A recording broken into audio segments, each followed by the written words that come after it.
Con Roberto Scarpa di CIA Venezia, agricoltore del Cavallino, si discute di non agricoltura ma agricolture. Perché Roberto Scarpa?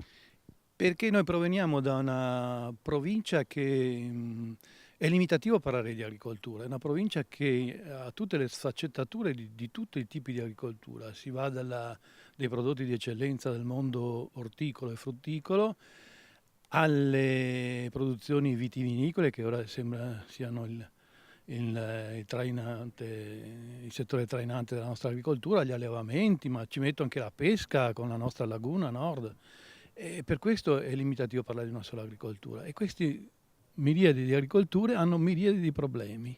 Miriadi di problemi, c'è una situazione di sofferenza, però Roberto Scarpa dice c'è un territorio che va dal tagliamento all'Adige, un territorio ricco di turismo ma che ha anche un entroterra importante. Sediamoci, discutiamo con chi si occupa di turismo perché l'agricoltura è un bel biglietto da visita.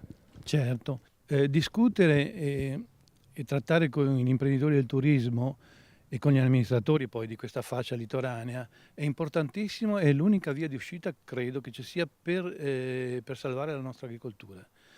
A parte il settore vitivinicolo che viaggia per conto proprio, avendo anche un mercato estero, noi produttori ortofrutticoli e anche i produttori di carne, gli allevamenti, se si razionalizzano e si rapportano con il mondo del turismo, riescono a fare sinergia, e la sinergia sì, va bene anche per gli agricoltori, ma va bene anche per il mondo degli imprenditori turistici, perché un territorio ben coltivato, un territorio che ha una sua economia, è un territorio che si presenta bene anche al turista che visita le nostre spiagge.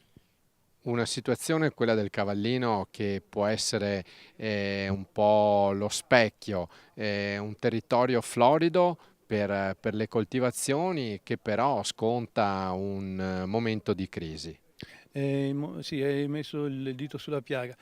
Il territorio del Cavallino purtroppo viene da una storia che è datata da secoli per le proprie primizie e per i prodotti particolari che produce, soprattutto nel mondo orticolo.